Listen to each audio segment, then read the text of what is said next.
Hey, what's up guys, Ryan here. Welcome back to another tutorial, and let's go ahead and look at the results of the YouTube poll I posted last week. Here they are right here, or right here, somewhere. And so based off the results and a couple of your comments, we are going over the car jump tutorial today. So quick side note, I'm going to do another poll on this video.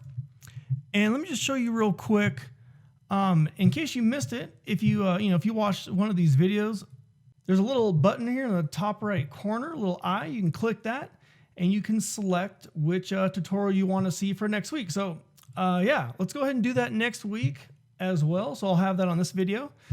Otherwise, let's break it down and let's see what we got on this week's tutorial for this car jump.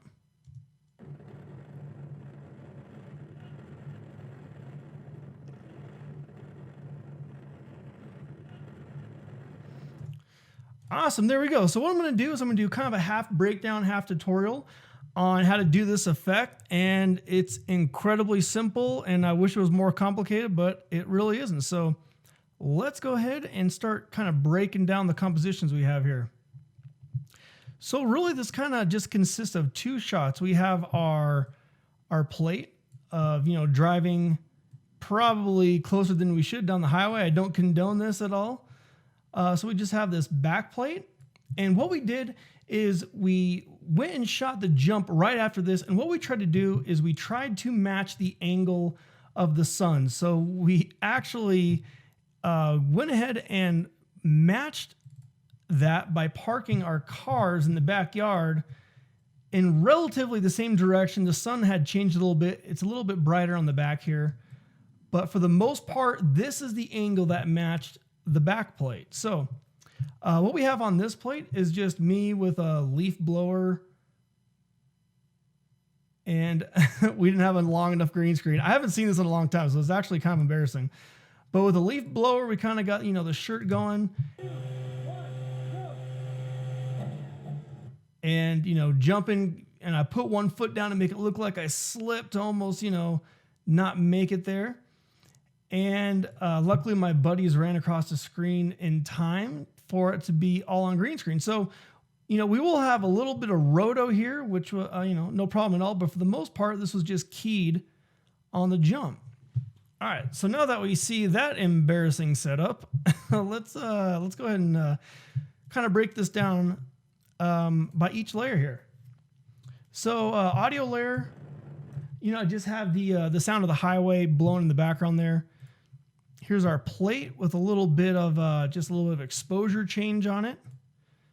And right above that, I have the main jump. Now what I did here, let's go ahead and take a look at this layer. So what I have on the front here is I have a rough roto of the Subaru. And to get that roto shape kind of staying on the Subaru, all I did is I just jumped in here into Mocha, and I just made a little X-spline around this part of the car. Kind of just wanting to match this plane a little bit. That could even go down a little bit. And I just started tracking it from right here. And so what I did is once that's done, export the tracking data, and things have changed a little bit in 5 years. So this is how I did it at the time. I know there's new ways, I could roto it here, no problem, and export shapes and all that stuff. But we're just going over how I did it real quick. And I got that transform data, I copied it to the clipboard. And back in this comp, I have a Subaru track null. And all I did is I made a new shape layer, paired it to that null, drew the mask, and now that mask stays with the car. So that is all that's happened behind that. And what that allows us to do is it kind of makes it look like I'm standing on the bumper without actually having to worry about how precise that is. And I'll be honest with you, it probably does slip a little bit, but you can't even tell. So let's go ahead and jump into the build composition. All right, cool. So here we go. Let me fit this. And let's, I'm just going to duplicate all this. It looks like I'm missing an old layer there, but that's okay. If anyone tuned in last week, I actually had to recover this drive because it wasn't showing up well. So I had to recover all the files, and luckily we still have everything. So let's take a look at what we got going on here. So first off, got some really sloppy roto that you might want to do better if you do a similar effect to this. But if I turn off key light, all we have is a simple green screen key jumping across onto the van here. And then the goal with this is they kept the green on me all the way up until I got into the truck. Now, those sloppy roto layers that you see are basically just cleaning up any of the ground. You know, let me go ahead. Let's see. Let's just take a few of these off. I'll just delete them real quick. So what I'm cleaning up is like the ground, the car, these wooden beams, basically anything I didn't need, I took out. And, you know, once I jump across, I kind of ended at the bumper and I bring in this roto. And so I bring in those limbs later with another layer of roto. And real quick, if you guys want to see this, if I just turn on key light, pretty easy stuff, nothing too crazy. Just, you know, grab the color picker. I like to hold control to get a few more pixels. And from there, kind of just, you know, refining it and getting a good key there. If you guys want some more tips on keying green screen, maybe I'll put that in the poll as well. And that's another thing we can vote with. So let me go ahead and undo that. We'll go back. So there we go. We just keyed out that green screen.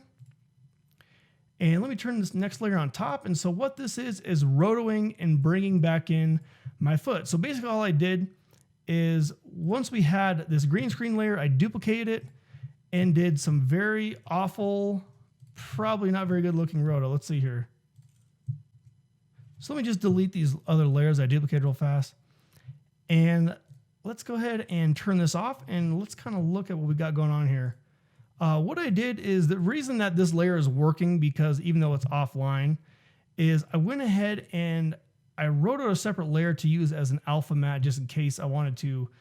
I did a little bit of tracking to roto it, a little bit, you know, just a couple of tricks I wanted on a different layer instead of my main layer. So the majority of the roto and the effects are on this separate layer. And all I did is the clip underneath it is set to alpha matte. And when I turn that guy back on, we kind of get my legs. And, you know, let's be honest, it could be cleaned up even more. We got some little issues kind of popping on and off over there. But basically, I just kind of brought my foot back into it. So the foot goes down, it comes back up. And from there, the roto kind of stops because I just ended the layer. I didn't need it any further. So let's go ahead and go back out. And so let's go ahead and see what the next layer is. So the next one is we have the truck bed. Now, this part was a little tricky. So what we did is, since our highway camera is so shaky and we need to track it, I went ahead and went back into Mocha once again. And I'll go ahead and delete this layer since we don't need it. And inside of Mocha, I wanted to replace this truck bed because I land on a different truck bed when we're outside. So what I did is I just went ahead and did the same process, just grabbed an X spline, you know, selected that plane, and I went ahead and tracked forward. So there we go. So once that was done, did the same thing, export tracking data, copy to the clipboard, went in here, got a new truck bed null right here. Let me unhide it so you can see it. And I pasted the data to that null. Now, once I got the null, this truck bed is actually the shot from the backyard footage. So I'm gonna go ahead and open it. So this truck bed is now tracked on to the highway shot. And the first, you know, sort of thing that needed to happen with this is to match it. The daylight changed a little bit, so I wanted to kind of just match in there a little bit. And, you know, I could have taken this even further. But let me undo it. I kind of undid the contrast a little bit, but the side of the truck was kind of what was bothering me the most. So I did the same sort of process. I just sort of duplicated that layer. And what I did is this layer right above, I sort of brought in the side of the truck. Now, this is the original clip, you know, the dark clip. So kind of bringing that in and matching it right down the edge of this truck. If you really stare at it, you'd probably catch it, but at first glance, it's really hard to tell. So and now this gets to kind of the end part of it. So why are these layers split in half? The easiest solution I found for me to transition between this shot and the next shot is once let me go ahead and unsolo this, is once I jump and I was kind of in the air, in this part, the reason I split these is this is where it starts to match. So when I actually land on the bed of the truck, this distance happened to be the correct distance of when we jumped in the backyard. So after that, just kind of land. You guys might notice one thing that's missing in this shot, and no one else noticed it, but it is incorrect, is we never matched the shadows on the ground. So one thing we could do, and I added it just on top here, is I just added a soft little shadow. Probably could make it even, not even as blurry.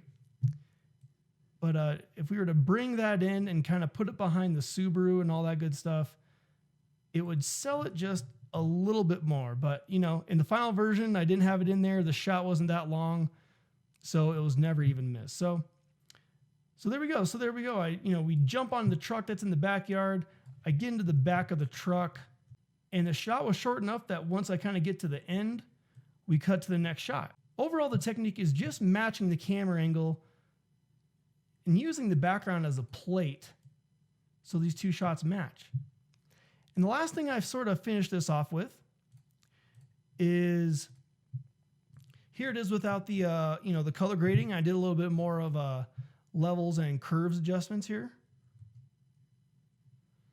Flatten the image out a little bit, because after that I wanted to add some, I went ahead and I did a little bit of, let's look at some Magic Bullet looks here.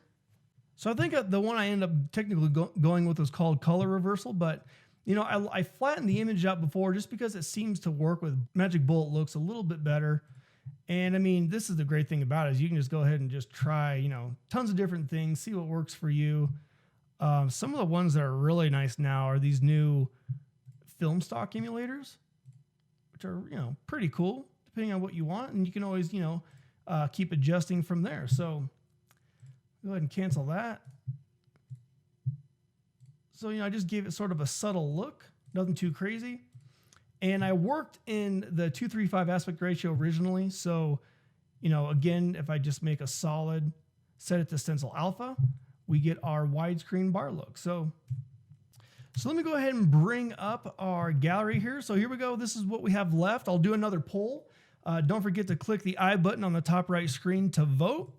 And let's see, here's the car jump. So we knocked that one out. I'm going to hit delete on that.